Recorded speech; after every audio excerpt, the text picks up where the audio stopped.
নমস্কার বন্ধুরা, ডলি রন্ধনশালা সবাইকে স্বাগত। আর আজকে তোমাদের সাথে শেয়ার করব দারুণ একটা নিরামিষ এঁচোড়ের রেসিপি।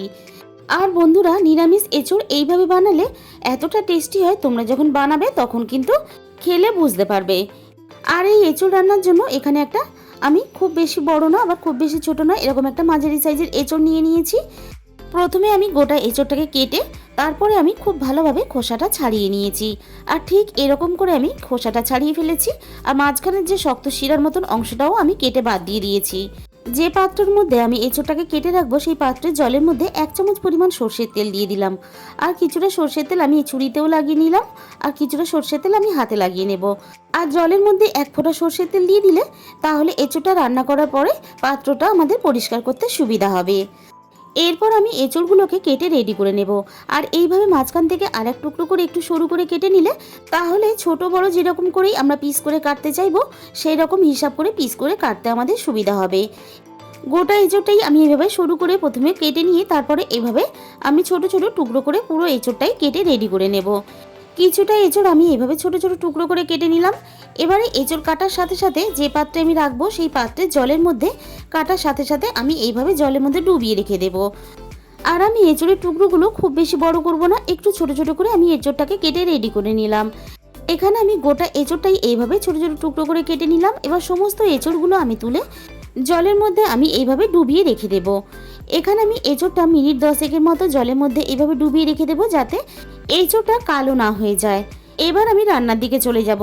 প্রথমে গ্যাসের মধ্যে কড়াই বসিয়ে কড়াইটাকে খুব ভালোভাবে গরম করে নিয়ে আমি কড়াইয়ের মধ্যে অল্প একটু প্রয়োজন মতো তেল দিয়ে তেলটা খুব ভালোভাবে গরম করে নিয়ে গ্যাসের ফ্লেমটা একেবারে লোতে রেখে এখানে আমি দিয়ে দিলাম 1.5 ইঞ্চির মতো আদা আর প্রয়োজন মতো কাজু বাদাম দিয়ে এবারে হালকা আঁচে আমি আদা আর কাজু বাদামটা হালকা করে নাড়াচাড়া করে ভেজে নিয়ে দুটো ছোট সাইজের টমেটো এভাবে অর্ধেক করে কেটে আমি দিয়ে দিলাম। এবার আমি সব কিছুর সাথে টমেটোগুলো ভেজে একটু নরম করে নেব। 3 থেকে 4 মিনিট টমেটোগুলো ভেজে নেওয়ার পরে টমেটোটা অনেকটাই নরম হয়ে গেছে। এবার আমি কড়াই থেকে নামিয়ে নেব। এঁচোড়টা আমি খুব ভালোভাবে ধুয়ে পরিষ্কার করে নিয়ে আমি একটা বড় থালার মধ্যে নিয়ে নিলাম। এবার আমি এঁচোড়ের মধ্যে দিয়ে দেব স্বাদ মতো লবণ। এবার আমি অল্প অল্প করে সব রকম মশলা এঁচোড়ের মধ্যে দিয়ে দেব। প্রথমে আমি দিয়ে দিলাম 1/2 চামচের মতো হলুদ গুঁড়ো।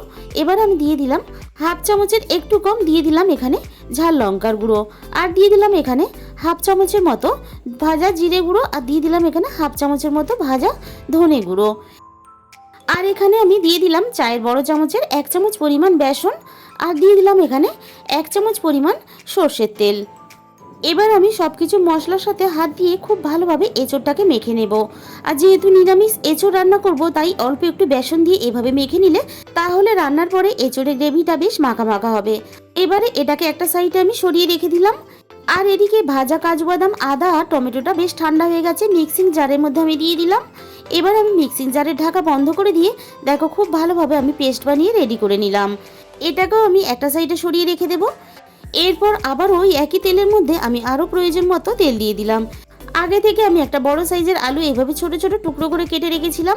তেলের মধ্যে কেটে রাখা আলুগুলো দেওয়ার পরে আলুর মধ্যে আমি দিয়ে দিলাম স্বাদ মতো লবণ আর দিয়ে দেব অল্প একটু হলুদ গুঁড়ো।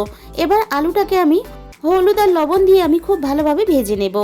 আর এইভাবে হলুদ আর লবণ দিয়ে আলু ভাজলে তাহলে আলুর ভিতর পর্যন্ত সুন্দরভাবে লবণটা চলে যায় আর আলু ভাজার কালারটাও বেশ সুন্দর আসে।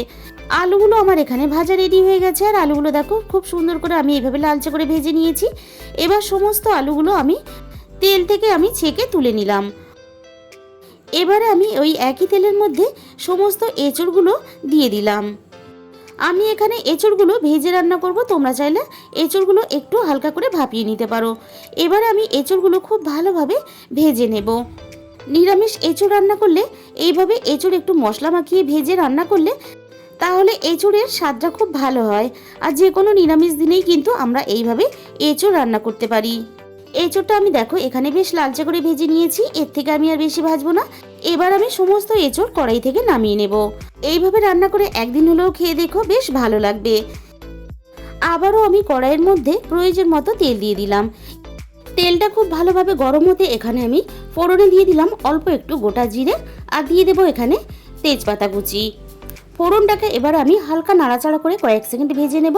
ফোড়ন থেকে যখন মিষ্টি গন্ধ বেরিয়ে এসেছে তখন আমি এখানে দিয়ে দিলাম যে মশলার আমি পেস্টটা রেডি করে রেখেছিলাম। এবারে আমি সব কিছু খুব ভালোভাবে বেশ কয়েক মিনিট ধরে নাড়াচাড়া করে কষিয়ে নেব। আর গ্যাসের ফ্লেমটা একেবারে লোতে দিয়ে কষাতে হবে, যেহেতু এখানে কাজু বাদাম দেওয়া আছে। এবারে আমি একে একে মশলাগুলো দিয়ে দেব। দিয়ে দিলাম হাফ চামচের একটু বেশি হলুদ গুঁড়ো, আর দিয়ে দিলাম হাফ চামচের একটু বেশি ঝাল লঙ্কার গুঁড়ো, আর দিয়ে দেবো এখানে কালারের জন্য কাশ্মীরি লঙ্কার গুঁড়ো, আর আমি এখানে দিয়ে দিলাম স্বাদ মতো লবণ। আর যেহেতু নিরামিষ এঁচোড় রান্না করব, তাই এখানে স্বাদের ব্যালেন্সের জন্য আমি দিয়ে দিলাম স্বাদ মতো চিনি। এবার আমি খুব ভালোভাবে একসাথে সব কিছু মশলা আবারও কষিয়ে রেডি করে নেব। আর যেহেতু নিরামিষ রান্না, তাই আমি এখানে চিনি ব্যবহার করলাম। আর তোমরা যদি কেউ চিনি একেবারেই অপছন্দ করো, তাহলে কিন্তু চিনিটা স্কিপ করে যেতে পারো। আর নিরামিষ রান্নায় মশলা যত ভালোভাবে কষাবে, রান্নার স্বাদ কিন্তু ততই বেশি ভালো হবে। এবার আমি দিয়ে দিলাম এখানে মিক্সির বাটি ধোয়া অল্প একটু জল, আর সাথে সাথেই আমি এখানে দিয়ে দিলাম ভেজে রাখা আলু আর এঁচড়গুলো। এঁচড়টা এবার মশলার সাথে আমি খুব ভালোভাবে কষিয়ে নেব। আর যেহেতু এঁচড়ের পরিমাণটা অনেকটা বেশি, তাই আমি এখানে হালকা হাতে নিচ থেকে উপর করে এইভাবে মশলার সাথে আস্তে আস্তে আমি কষিয়ে নেব। আর এইভাবে একদিন হলেও তোমরা এঁচড় রান্না করে খেয়ে দেখো, বিশ্বাস করো দারুণ টেস্ট হয়। আর এইভাবে এঁচড় রান্না করলে কিন্তু তোমরা ভাত রুটি সব কিছুর সাথেই খেতে পারবে। এঁচড়টা আমার এখানে খুব ভালোভাবে কষানো রেডি হয়ে গেছে। এবার আমি এঁচড়ের মধ্যে প্রয়োজন মতো জল দিয়ে দিলাম।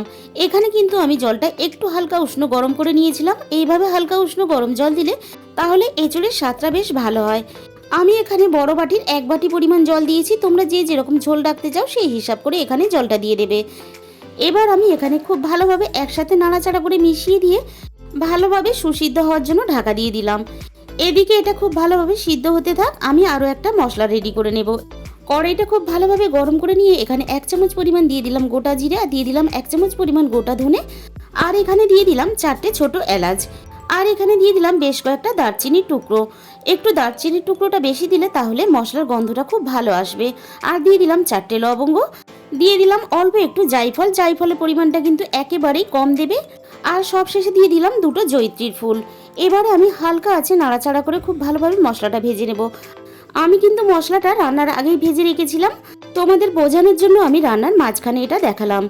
এবার আমি মশলাটাকে খুব ভালোভাবে ঠান্ডা করে নিয়ে আমি মিক্সিং জারের মধ্যে দিয়ে দিলাম। মশলাটা আমি খুব ভালোভাবে এইভাবে একটু হালকা দানা দানা রেখে আমি গুঁড়ো করে নিলাম। এবার আমি ঢাকা খুলে দেখে নেব আলু এঁচড় সব কিছু খুব ভালোভাবে সিদ্ধ হয়েছে কিনা। আবারও আমি একটু উল্টে পাল্টে নাড়াচাড়া করে নেব।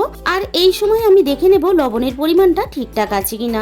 এখানে আমার লবণের পরিমাণ এবং অন্যান্য মশলার পরিমাণ ঠিকঠাকই আছে। 2টো এঁচড়ের টুকরো আমি তুলে নিলাম। এবার দেখে নেব ঠিকঠাক সিদ্ধ হয়েছে কিনা। এঁচড়গুলো আমার এখানে খুব ভালোভাবে সিদ্ধ হয়ে গেছে, আর ঝোলটাও বেশ অনেকটা কমে এসেছে। এবার আমি এখানে দিয়ে দিলাম ভেজে রাখা গুঁড়ো মশলাটা। এবার আমি ভাজা মশলাটা এঁচড়ের সাথে খুব ভালোভাবে নাড়াচাড়া করে মিশিয়ে দেব। এইভাবে ভাজা মশলা বানিয়ে এঁচড় রান্না করলে রান্নার স্বাদ ও গন্ধ দুর্দান্ত হয়। সব শেষে আমি এখানে দিয়ে দিলাম 1 চামচ পরিমাণ ঘি। নিরামিষ রান্নাতে অল্প একটু ঘি না দিলে আমার মনে হয় রান্নাটা একটু অসম্পূর্ণ থেকে গেল। তবে তোমরা যদি পছন্দ না করো তাহলে না দিলেও চলবে। খুব ভালোভাবে ঘিটা মিশিয়ে নিলেই রেডি হয়ে গেল আমাদের এখানে দারুণ স্বাদের নিরামিষ এঁচড়ের রেসিপি। আর বন্ধুরা, এরকম নিত্য নতুন নিরামিষ রেসিপি পেতে যে সমস্ত বন্ধুরা এখনো পর্যন্ত আমার চ্যানেলটাকে সাবস্ক্রাইব করোনি, অবশ্যই আমার চ্যানেলটাকে সাবস্ক্রাইব করে নিও, আর প্রচুর প্রচুর শেয়ার করো, আর পাশে থাকা বেল আইকনটা অল করে দিও, যাতে আমি কোনো নতুন রেসিপি আপলোড করলে সবার আগে তোমার কাছে পৌঁছায়। তাহলে আজকের ভিডিওটা এই পর্যন্ত। আর তোমাদের মূল্যবান সময় দিয়ে আমার এই সম্পূর্ণ রেসিপিটা এতক্ষণ সময় দিয়ে দেখার জন্য তোমাদের সবাইকে অসংখ্য ধন্যবাদ।